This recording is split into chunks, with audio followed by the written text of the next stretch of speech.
Entrevistas de cierre de año, donde estamos platicando con diferentes protagonistas, sector privado, organizaciones de la sociedad civil, diputados y también los encargados de las carteras del Ejecutivo, de los ministros. Vamos a platicar con ellos de lo que nos ha dejado un 2019 bastante movido en diferentes aspectos, y en el ámbito económico es uno de ellos. Ministro de Economía, Cisclo Valladares, gracias por estar con nosotros, muy amable. Muchísimas gracias y gracias a todos los televidentes por estar con nosotros en este momento. Es para mí un placer realmente que discutamos temas de la cartera, temas de economía y sobre todo temas de nuestra Guatemala. Bueno, en esta charla, que será la última, ¿no? Esta es la despedida, es la despedida de estas entrevistas para el ministro. ¿Cómo deja la cartera el ministro de Economía y cómo ha sido ese proceso de transición? Porque lo que he podido observar en diferentes actividades que hemos tenido la oportunidad de asistir para la cobertura de noticias, es que la relación suya con el nuevo ministro es buena y creo que ustedes lo han evidenciado públicamente, a diferencia de otros ministerios que no ha sido la misma historia. ¿Cómo ha sido el proceso de transición y qué Ministerio de Economía deja a Cisclo Valladares? Creo que es muy importante mencionar que nuestra prioridad finalmente es Guatemala.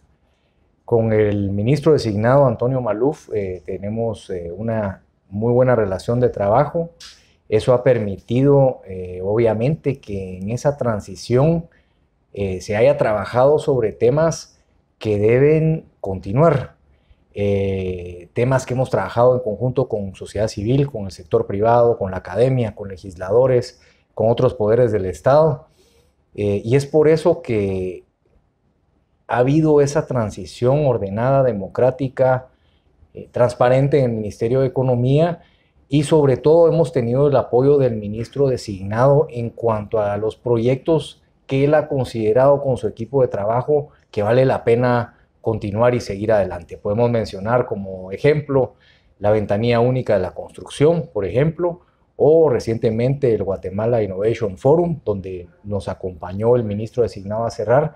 Creo que eso manda un buen mensaje a Guatemala, a los inversionistas. Guatemala no empieza ni se termina un 14 de enero a las 14 horas, sino tenemos que pensar en el largo plazo, en visión estratégica, ir cumpliendo metas, ir dando seguimiento a los temas que vale la pena dar seguimiento. Yo quisiera tal vez enfocarme en 5 puntos de los que discutimos al principio de tomar la cartera la verdad que con el mejor equipo de trabajo para poderla sacar adelante. Primero era tener una ejecución presupuestaria de primer nivel dentro del Estado. El año pasado, en el año 2018, terminamos con una ejecución de un 91%, con buena calidad de gasto público.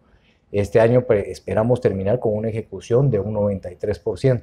Esto dice muy poco, pero realmente uno de los temas y asignaturas pendientes que lo sabemos como guatemaltecos es cambiar la ley de contrataciones del Estado. Necesitamos tener un instrumento ágil y transparente para hacer compras y contrataciones en el Estado de bienes y servicios públicos. Así que un primer reto fue comprar y adquirir servicios con buena calidad de gasto público con la ley tal y como está. Para ustedes, ¿qué significó calidad de gasto público? Creo que proyectos que tienen impacto real y que con los números podemos evidenciarlo.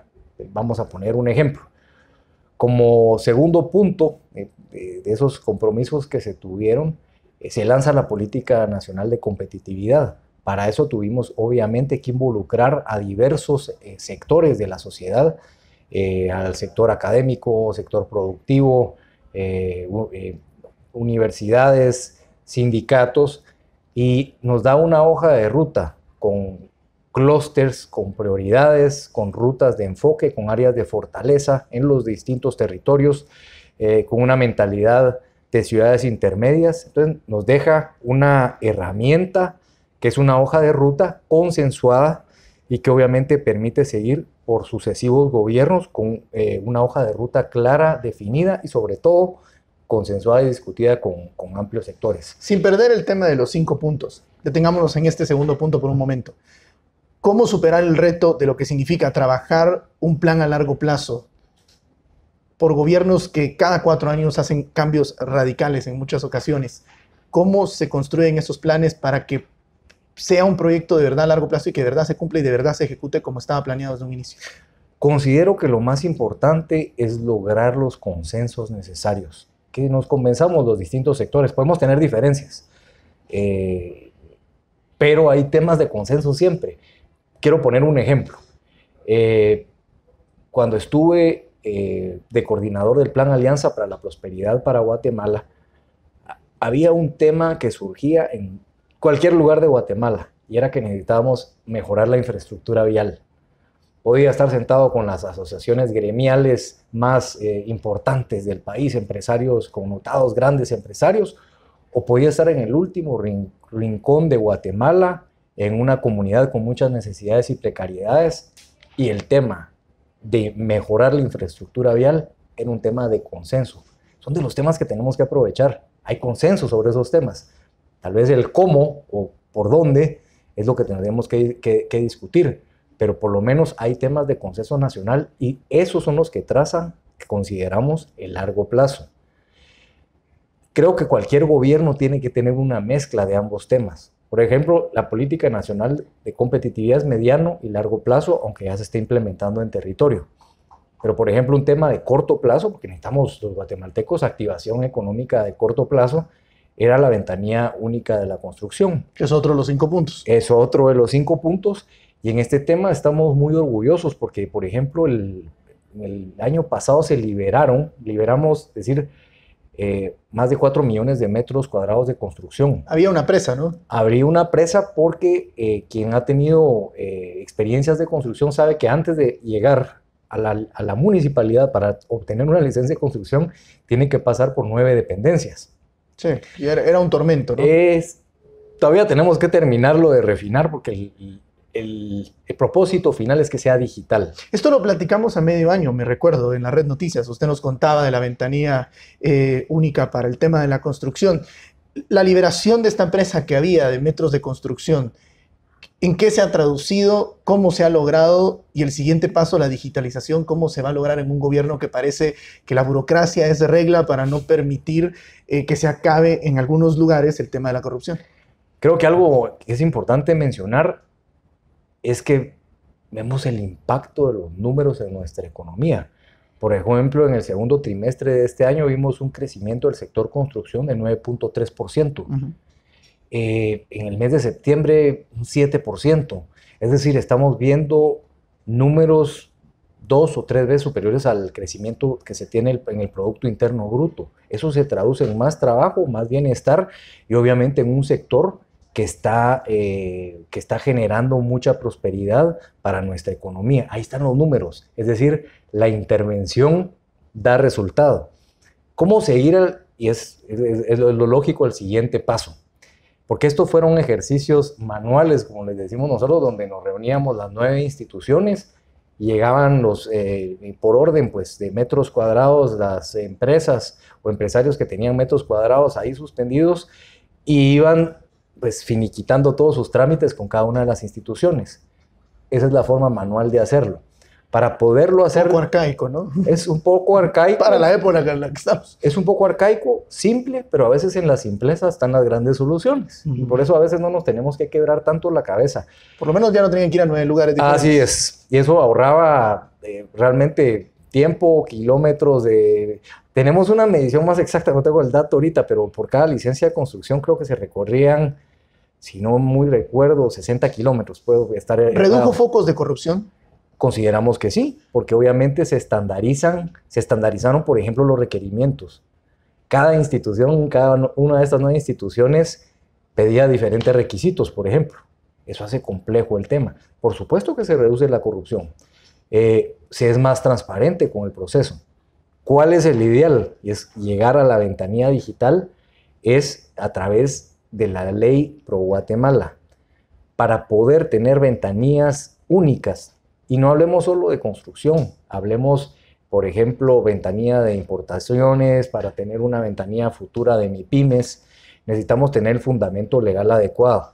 Dentro del Pro Guatemala, que es una de las iniciativas de ley que más hemos apoyado, que hemos consensuado, se tratan 4 temas que son muy importantes para el desarrollo a largo plazo de Guatemala.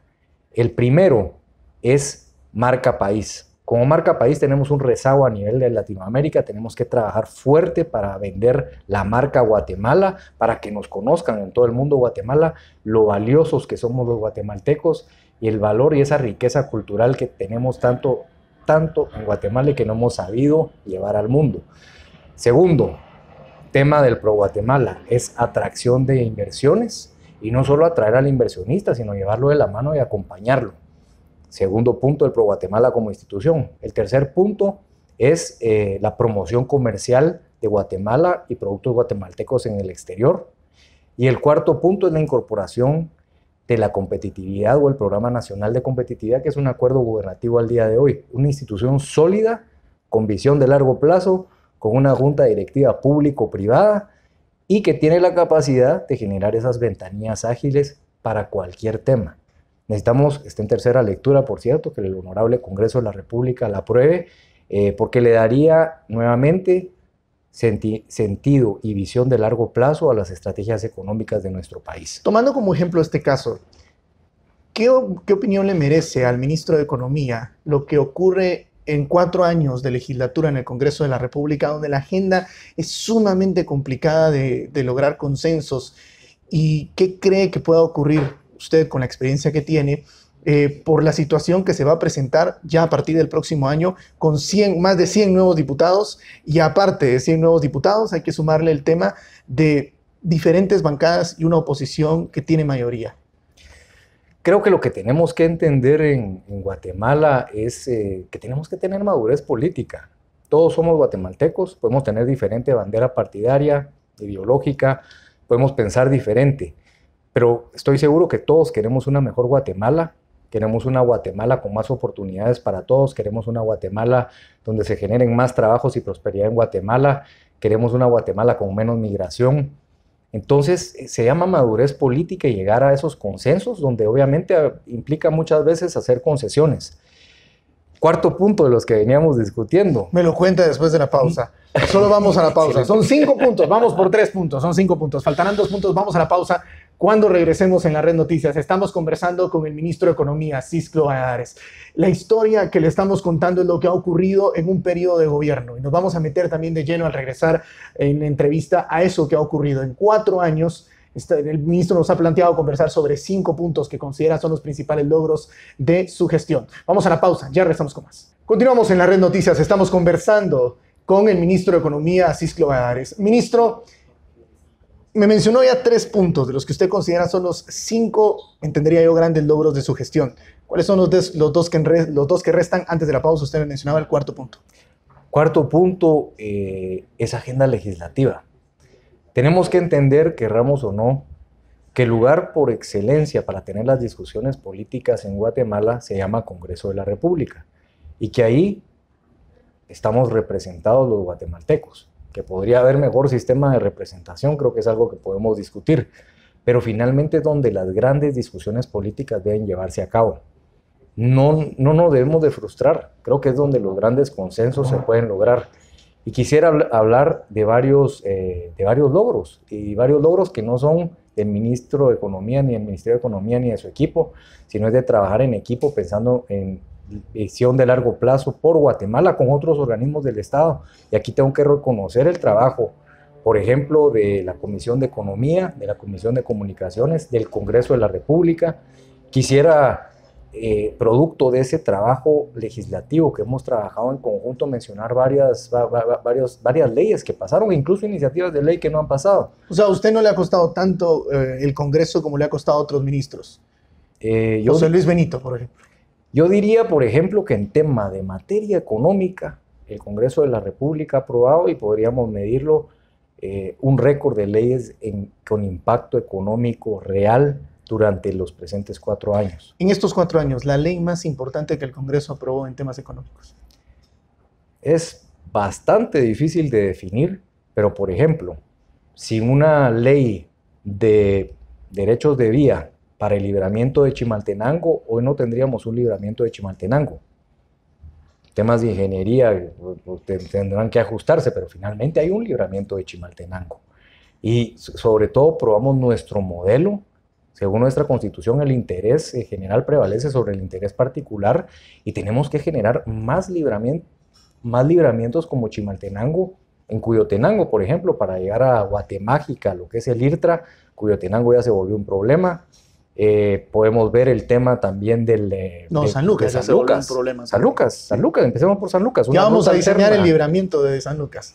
Así, va a tocar. Ya tenemos la iniciativa de ley para adquirir los derechos de vía, para justamente tener un mecanismo, dijéramos, de expropiación o de venta forzada, pero a precios justos. Entonces hemos visto otros modelos, por ejemplo el modelo de Colombia, que nos tiraba pagar precio de mercado de la tierra más un 30%. ¿Quién puede argumentar que eso es injusto? Nadie. Gana el que vende el derecho de vía, pero por lo menos no se pagan ni se pretenden precios de 5,000% a lo que vale un pedazo de tierra. Que era lo que estaba ocurriendo en el sector de Chimaltenango, ¿no? Pues correcto. Entonces, difícil reafirmar e indicar cuál fue la número uno en temas de ley. Está, por ejemplo, ley de factoraje, ha tenido un movimiento económico muy fuerte. La reforma a la ley de garantías mobiliarias, impactos económicos reales, crecimientos de casi 900%, bien algunos temas. Recordemos que estos son créditos donde se da con la mayoría de guatemaltecos que no gozan de tener propiedad sobre un bien inmueble, sobre un pedazo de tierra, pues pueden dar como garantía pues cualquier mueble, por así decirlo. Entonces se incrementaron fuertemente este tipo de créditos. Fue una ley, una modificación muy importante a la ley de fortalecimiento del emprendimiento, sumamente importante, nos genera ese ecosistema de emprendimiento en Guatemala, genera las sociedades de emprendimiento que permiten una forma simple de poder formalizarse a cualquier negocio. Usted no pondría una ley sobre otra, usted lo que haría es decir, una mezcla de leyes que puede ser de beneficio para el país. Cada vez que platico con empresarios, cada vez que platico con algunas organizaciones de la sociedad civil, algunos tanques de pensamiento, paramos cayendo en el tema de la infraestructura vial. Paramos cayendo en esto. Usted me lo ha mencionado con el libramiento de Chimaltenango, me ha puesto ese ejemplo. ¿Cómo nosotros como país salimos de este problema que tenemos en la situación de infraestructura vial, donde un lunes veo una manifestación de gente pidiendo carretera, que el jueves veo al Congreso diciéndole no a un proyecto alianza público-privada, y después veo otra manifestación al siguiente día pidiendo otra carretera? ¿Cómo entender que vivimos en ese país de contradicciones tan fuertes? ¿Cómo salimos de eso desde su punto de vista? La única forma de salir de eso es a través del diálogo, del convencimiento y del involucramiento de todas las personas y comunidades afectadas. Yo creo que, por ejemplo, la autopista Escuintla-Puerto Quetzal es un proyecto que todavía se puede rescatar por la forma legislativa como no se aprobó, por así decirlo. Creo que todavía se puede rescatar. Porque no se improbó tampoco. No se improbó, eso es lo que dice la ley de a nadie. Y yo no quiero defender solo el proyecto de la carretera. Lo que pasa es que eso destraba todo nuestro modelo de alianzas público-privadas. Es la primera que tenemos. Hay una gran cartera de proyectos que hay que realizar. Tenemos que entender también los guatemaltecos que no hay Estado que aguante ni que tenga suficientes recursos como para realizar las megaobras que Guatemala necesita o que otros países necesitan, y por eso es que se acude a este tipo de modelos. Yo quisiera ver, por ejemplo, bueno, no se realiza la autopista Escuintla-Puerto Quetzal, que finalmente creo que podría realizarse con fondos estatales, pero ¿alcanza, por ejemplo, para generar con fondos estatales un tren subterráneo en la ciudad de Guatemala? Seguramente no. ¿Alcanzan los recursos estatales y los vemos reflejados en el presupuesto del otro año para tener un tren de cercanías? Seguramente no. ¿Alcanzan los recursos estatales, por ejemplo, para tener un periférico de la ciudad y de todas las áreas de la ciudad? No alcanza. Entonces tenemos que adoptar modelos que han sido probados en otros países, donde hay un inversionista privado, el Estado pone una parte y finalmente se desarrollan las megaobras que el país necesita. Guatemala con infraestructura vial cambia radicalmente su mapa de producción. Para la cumbre iberoamericana que estuvimos promoviendo el año pasado, hablábamos por ejemplo, con empresarios argentinos y chilenos, por cierto, muchas empresas italianas allá, Pero les preguntábamos para ustedes qué es hacer una carretera de 300, 400 kilómetros. Nos decían, es un tema de un año, año y medio, con las mejores condiciones, estándares europeos, estándares americanos.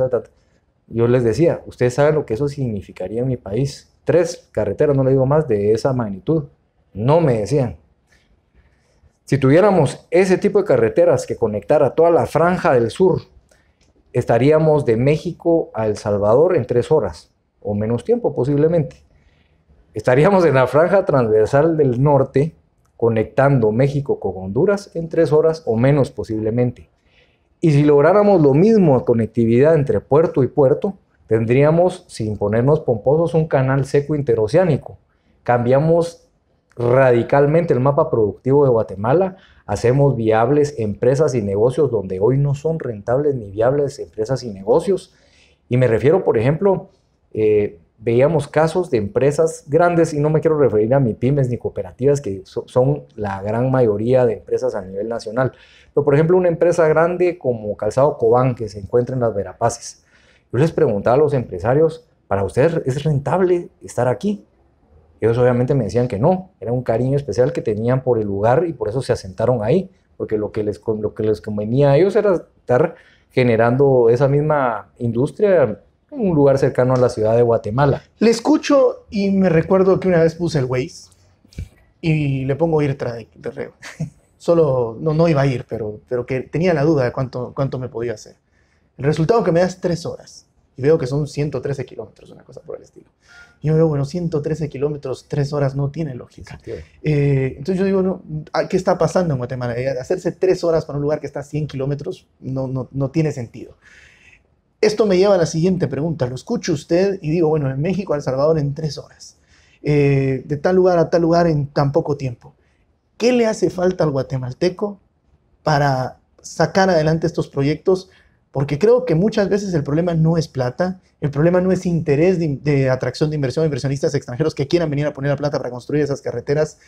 ¿Qué considera usted? ¿Qué es lo que nos hace falta para ponernos de acuerdo y decir, bueno, se hace este proyecto, no se hace este proyecto? ¿Quién gana no haciendo estos proyectos desde su punto de vista? Yo consideraría que lo más importante es que tenemos que discutir estos proyectos en el seno político por excelencia que tiene Guatemala, que es el Congreso de la República. Con la transparencia del caso, con la publicidad del caso, frente a las cámaras, sin agendas ocultas, y creo que realmente la luz y la transparencia genera que se logren las condiciones para que justamente logren irse aprobando esos proyectos que el país tanto necesita. Quiero hacer, por ejemplo, el libramiento de Chimaltenango. Una vez venía yo de Panajachel y recuerdo bien, tardé 6 horas para llegar a Guatemala. Estaba yo, era comisionado presidencial de competitividad, y en ese momento dije, esto no puede ser viable, no podemos tener ni turismo, ni productos del agro perecederos que transiten en esa forma. Es imposible que sigamos de esa forma. Eso lo que permite es que en el seno de PRONACOM, Ambiente Público-Privado, se empiece a discutir la iniciativa de ley para los derechos de vida de Chimaltenango. Y lo que hacemos después es, nos ponemos en contacto con las autoridades de Chimaltenango. Finalmente, ellos ya habían tratado de buscarle una solución, no nos lograron acompañar al Congreso, entonces fuimos con las autoridades de Totonicapán, por ejemplo, Momostenango.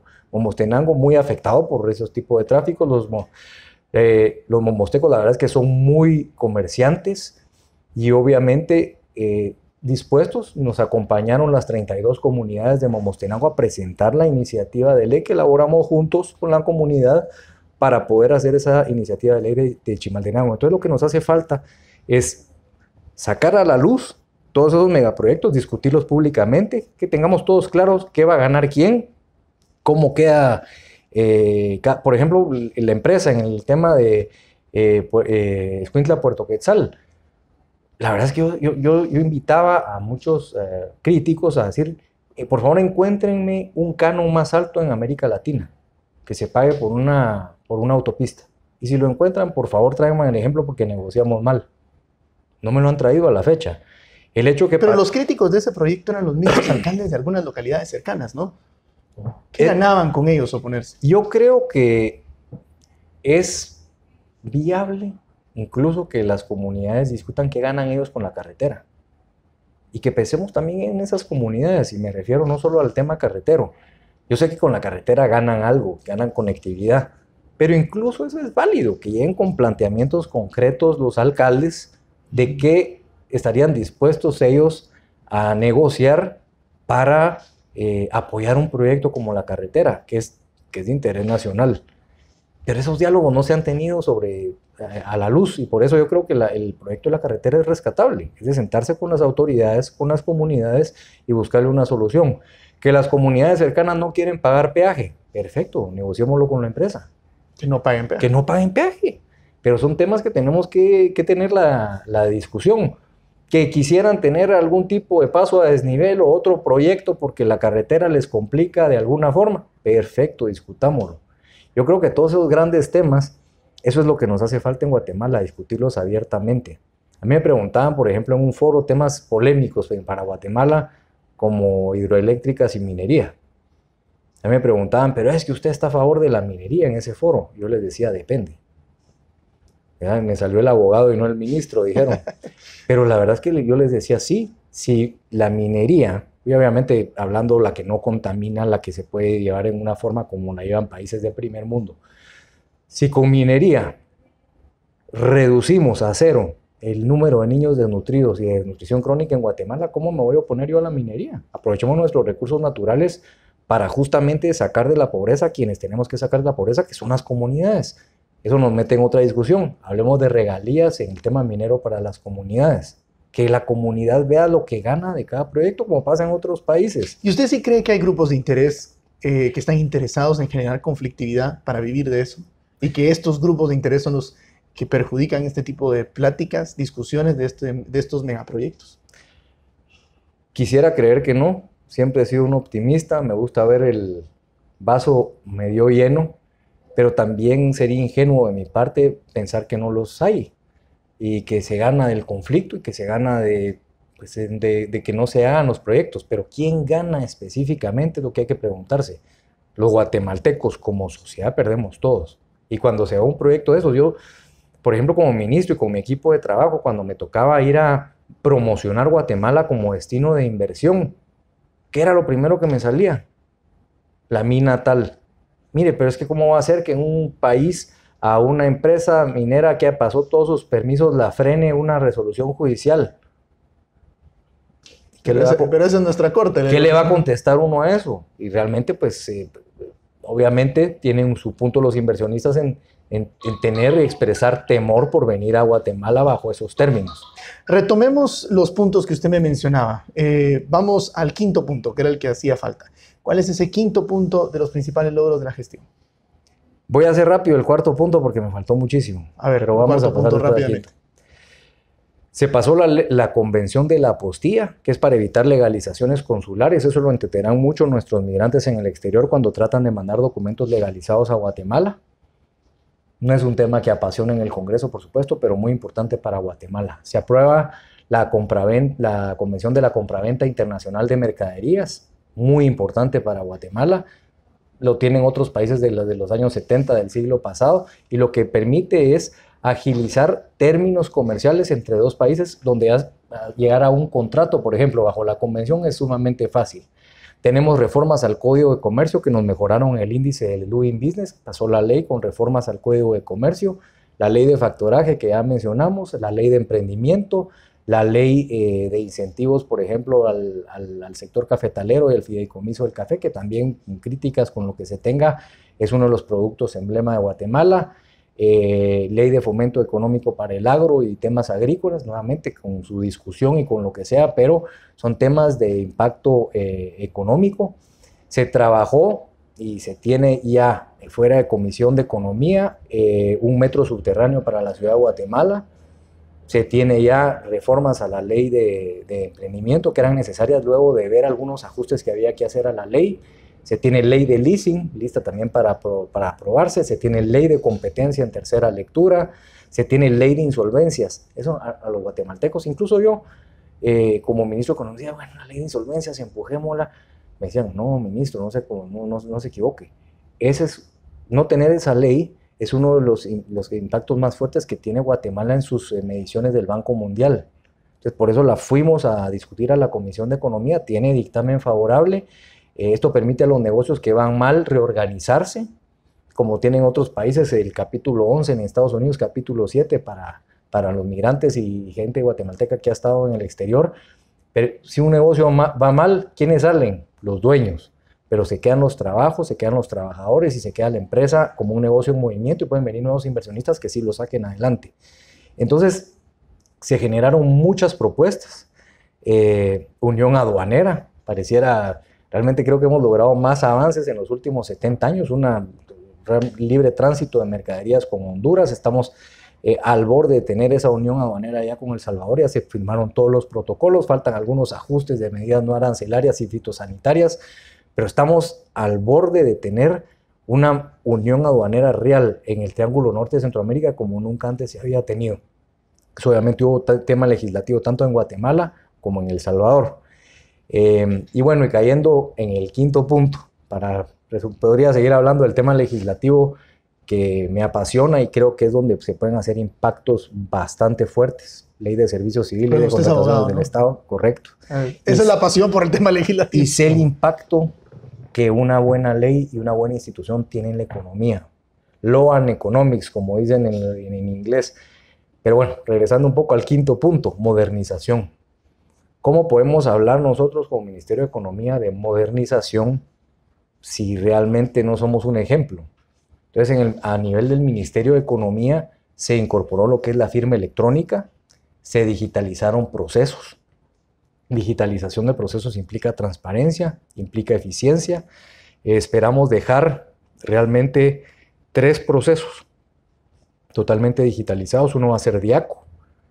Esperamos en algún momento, y espero que sea bastante pronto. Ya no llenar uno su queja en el libro, porque era poco funcional, ¿no? Es poco funcional tener una app, como pasa ahora, poderse quejar, ver los temas en línea, ver al público quiénes son los principales agresores del consumidor y el usuario, porque creo que eso las empresas con buena reputación, que son la gran mayoría, no quieren estar en esa lista. No se quieren ver en el top 10, ¿no? Es totalmente correcto. En Diaco logramos negociar amigablemente 75% de las quejas que se dan. Eso fue un buen esfuerzo de negociación y de probar que sí se puede.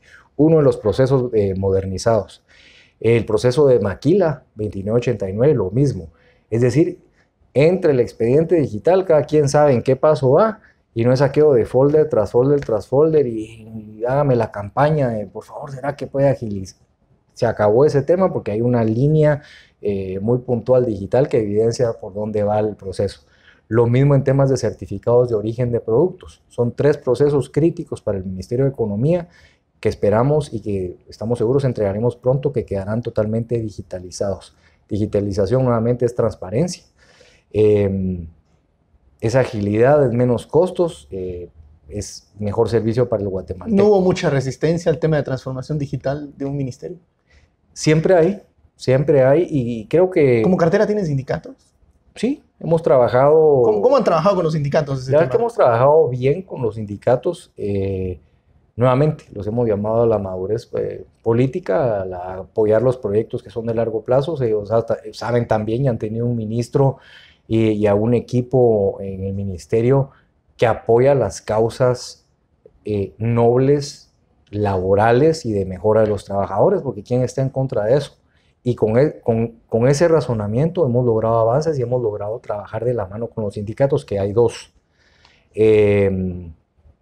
Pero nuevamente, yo creo que por eso el diálogo priva siempre. Y el diálogo público más. Yo a los sindicatos muchas veces les decía, bueno, si tienen varios requerimientos, hagamos una cosa, pongamos una mesa allá abajo en el primer salón del Ministerio de Economía, discutamos abiertamente. Yo estoy totalmente de acuerdo en mejorar las condiciones de los trabajadores del Ministerio de Economía, siempre y cuando las finanzas lo permitan. ¿Los sindicatos en entidades gubernamentales son buenos? ¿Deberían de existir? Yo creo que la causa de mejorar las condiciones laborales de los trabajadores es noble y la debemos perseguir, es dignificar a la persona. Como toda institución y todas instituciones en el mundo, hay buenos y hay malos. quiero dar mi experiencia vamos a entrar a dos temas muy importantes de legado para Guatemala. Uno es el Censo de Población y Vivienda. Lo trabajamos con el Instituto Nacional de Estadística y con el Fondo de Población de Naciones Unidas. Es importante mencionar que el INE, el Instituto Nacional de Estadística, tenía un conflicto laboral colectivo de más de 10 años. Y con buena voluntad y con diálogo y con apertura, nos sentamos a la mesa con los dos sindicatos del INE y llegamos a un acuerdo en 3 meses. Cuando hay buena voluntad se puede lograr resultados. Y obviamente resultados realistas que no impacten el presupuesto de los guatemaltecos general más de la cuenta, sino que se busca la dignificación del empleado. Cuando le dan los resultados del censo, me imagino que a usted le pasó lo de muchos guatemaltecos que dijo, aquí faltamos. ¿Qué pensó? ¿Cómo fue la aclaración que le hacen, la explicación? ¿O ustedes ya tenían un indicio de que por ahí va a ir el número? ¿Y cómo ustedes tomaron la explicación que se da, que ya dada por técnicos internacionales y demás? Uno dice, bueno, sí, tiene lógica, hay mucha migración. Pero, ¿cómo toma usted las cifras cuando le dan las cifras? Algo de lo que estoy bastante orgulloso es ese 96% de guatemaltecos a los que llamamos a participar y participaron en el proceso del censo. Una palabrita en la presentación, 14.9 millones censados, decía. Y es parte de todo proceso de un censo de población y vivienda. ¿Qué nos deja ese censo de población y vivienda? Pues para empezar, cartografía digital georreferenciada. Ya no tenemos los mapas y los libros que se tenían en el INE, sino cartografía primer nivel con todas las edificaciones que hay en Guatemala, el tipo de vivienda, etcétera, etcétera, que nos permite enfocarnos en largo plazo nuevamente en necesidades de servicios públicos y un sinfín de características sobre todo de vivienda. Y en cuanto a población también, cuántos somos, cómo estamos repartidos, se refleja fuertemente el fenómeno migratorio. Obviamente terminamos las proyecciones y se tienen que terminar las proyecciones para empezar, ese porcentaje de personas no censadas, pero también entender el fenómeno migratorio que ha tenido Guatemala. Creo que con eso vamos a terminar el proceso del censo, con esas proyecciones. Creo que algo también muy importante de mencionar es cuando uno no ha hecho un censo en 16 años, que fue lo que finalmente pasó en Guatemala, lo mejor es asistirse a los mejores expertos y los que hacen censos año con año. En ese caso agradecemos mucho al Fondo de Población, a CEPAL, a CELADE. Ellos validaron todo el proceso. Ellos validaron todos los procesos. Estamos seguros que los datos son válidos, son buenos, que nos van a servir a los guatemaltecos por mucho tiempo. Cambiaron muchas estadísticas con este censo. Cambiaron muchas estadísticas, pero lo veremos finalmente reflejados en indicadores y en cambio de estadísticas cuando tengamos esas proyecciones finales que estábamos viendo para el mes de diciembre de este año. Pero es un gran legado.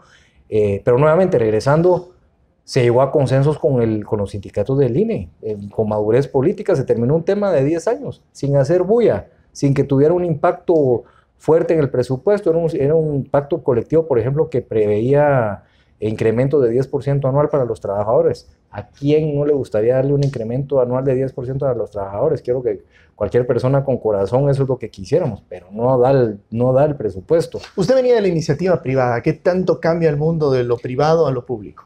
¿Sí le impactó a usted el cambio? Bueno, realmente sí es impactante. Es impactante por el tema de procesos. Y por eso a veces un poco terco y temático en algunos temas, pero ley de compras y ley de contrataciones del Estado. Si cualquier empresa privada tuviera un proceso de compras y de adquisiciones como la ley de contrataciones del Estado, quebraría. No me queda ninguna duda. Es un tema que no funciona, no garantiza transparencia, no garantiza agilidad. Es un monstruo de buenas intenciones, pero finalmente no sirve. Y lo digo con mi experiencia justamente en el sector privado. Agilidad y transparencia no pelean. Se pueden hacer y pueden haber procesos ágiles de compra y adquisición de bienes y servicios. Entonces, todo ese tema de procesos, de manejo de presupuesto, por eso decía ejecución presupuestaria, que uno dice cuando viene el sector privado, pero eso no es ningún mérito. No, aquí no, en el sector privado no se gaste todo lo que usted planifica. Exactamente. Al contrario, es gaste menos, ¿no? En el Estado, con los procesos que tenemos, es difícil gastar y gastar con calidad. Entonces tenemos que cambiar Pero esos para entenderlo, en el procesos. Estado usted está obligado a gastarlo, ¿no? Si no gasta, mal. Es correcto. Si no gasta, mal. O Es sea, correcto, pero gastar es difícil. claro. Y gastar bien, más difícil todavía. ¿Qué pasa? Procesos con la ley de compras, licitaciones, por ejemplo. Aquí se levantan eventos que tardan 6 meses aproximadamente. Después vienen recursos, después vienen que las juntas de licitación les da temor por los procesos que ha habido de adjudicar proyectos. Entonces buscan cualquier punto y coma para no adjudicar un proyecto. Eso nos afecta a todos los guatemaltecos. Tenemos que cambiar esa ley. Tengo 5 minutos más de entrevista y no puedo dejarle de hacer varias preguntas, así que los vamos a tener que ir muy rápido en este tramo final de la entrevista. Primero, ¿cuál ha sido su momento más difícil en el cargo de ministro? Qué excelente pregunta. La verdad de las cosas es, creo que son momentos en cuando uno tiene que ir al Congreso de la República a rebatir argumentos, y tengo varios, la verdad, y a tratar de llegar a consensos de polos que están en desacuerdo. Eso es bastante difícil. Ir al Congreso a tratar de defender Sí. una idea ante los diputados. Sí. Usted se enfrentó como ministro a momentos jurídicos complicados, estando en el cargo. ¿Qué va a pasar con usted cuando salga del cargo? Bueno, realmente creo que es importante mencionar que no debo nada, no temo nada. Sencillamente creo que son procesos que en su momento, incluso fui a defender un proceso de antejuicio. ¿Cómo han pasado tantas cosas que ni se me pasó por la cabeza que fue un momento difícil? Pero bueno, sí fue un momento difícil en lo personal. Pero bueno, fui a hacer la defensa. La verdad es que confío en que las instituciones en Guatemala funcionan. Me dan miedo, obviamente, y me da temor a veces que se politicen. Pero finalmente, de los cargos o de los temas que en algún momento se me han involucrado, siempre he tenido las defensas y por eso estoy seguro y confío que no va a prosperar nada. Lo mejor que me pudo haber pasado, por ejemplo, con ese proceso de antejuicio es tener la oportunidad de defenderme públicamente y que ahí está en internet y lo pueden ver todos, planteamiento acusatorio y planteamiento de defensa. Y también ¿Qué pesa está, más y fórmese su propio juicio? también está en internet un mensaje muy fuerte de una de las personas que pertenece a una de las familias más poderosas del país, en el ámbito económico y político. Dionisio Gutiérrez le envió a usted un mensaje muy fuerte. Yo nunca escuché una respuesta suya. ¿Qué piensa de ese mensaje que le envió? La verdad es que no tengo nada que comentar acerca del mensaje. Pero creo que son diatribas que se caen solas. Ahora, ya para finalizar, ¿qué va a pasar con el ministro de Economía? Pasó por Pronacom, pasó por Mineco. ¿Cuál es el futuro de Asís Valladares después del 14 de enero a las 14 horas? Creo firmemente que cada día tiene su propio afán. Soy creyente, creo en Dios y sé que Dios guía nuestros caminos. Nunca me habría imaginado haber sido ministro de Economía. He servido a mi país con mucho orgullo, con mucha pasión. Lo hice también en la iniciativa privada. Tuve una buena carrera en la iniciativa privada, en empresas de primer nivel, como Procter & Gamble, como Tigo en su momento, de lo cual me siento muy orgulloso. Quisiera buscar proyectos personales propios en donde pueda apoyar fuertemente a las comunidades de mi país. Creo que tengo las conexiones necesarias para cambiar temas radicalmente en Guatemala, como servicio de agua, que impacta la desnutrición crónica infantil. Me gustaría trabajar en temas, sobre todo, que apoyen a las comunidades, que generen diálogo, que generen visión de largo plazo. Estoy en la mejor disposición de trabajar con el Congreso de la República, con mis sucesores en el cargo. Deseo que el siguiente gobierno sea el mejor gobierno en la historia de Guatemala. Ojalá así sea, por el bien de todos los guatemaltecos. Y siempre hacer un llamado de paz, concordia a todos los guatemaltecos, que trabajemos por una Guatemala, por una patria que tenemos y en la cual no salir adelante nos afecta a todos. Creo, por último punto, algo muy importante, que dejaremos un mejor ministerio del que recibimos. Agradecemos los esfuerzos realizados siempre por nuestros antecesores, pero vamos a dejar un Ministerio de Economía bastante robusto, bastante fuerte, bastante ágil, con firma digital, expedientes digitales y bueno, muy pronto con una certificación ISO 56000 que es muy importante, es un tema de gestión de la innovación, en el cual seremos primeros a nivel mundial. Estaremos trabajando y ya estamos trabajando, de hecho, con colaboradores del Ministerio de Economía, así que creo que vienen muchas sorpresas y lo mejor para Guatemala, para todos los guatemaltecos en este nuevo año. Y bueno, como guatemalteco, como Acisclo Valladares, sin ministro, al servicio siempre de mi país y de las causas en donde pueda aportar siempre mi granito de arena. ¿Tengo 30 segundos? ¿Sí tengo? Ok, a ver, no todo es bueno y no todo puede ser bueno. Siempre, hasta en las mejores familias, se encuentra un problema uno. Antonio Maluf, ¿cuál va a ser la piedra en el zapato más grande que se va a encontrar al llegar a esta cartera? La respuesta puede ser de país o de la propia cartera. Yo creo que a Tony, al ministro designado, le va a tocar un reto muy fuerte, sobre todo en temas de diálogo, de llegar a consensos, pero creo que tiene la habilidad y que tiene el equipo de trabajo para poderlo realizar. Creo que con un ministerio también más ágil, que le quite burocracia, con procesos digitalizados y en marcha digitalizar otros procesos, va a tener la posibilidad de dedicarse a lo más urgente, a lo más importante en este Ministerio de Economía. Con esa certificación ISO, creo que también va a poder gestionar mejor la innovación y justamente a tener un mejor Ministerio de Economía y a dejar ese legado al siguiente ministro. Ministro, gracias por atendernos en su despacho, gracias a la platicar con nosotros acerca de estos 4 años que hemos tenido. Y ya en el final de una etapa, agradezco al ministro de Economía, Acisclo Valladares, por la entrevista. Vamos a la pausa. Cuando regresemos, hay más contenido en esta primera emisión de La Red Noticias.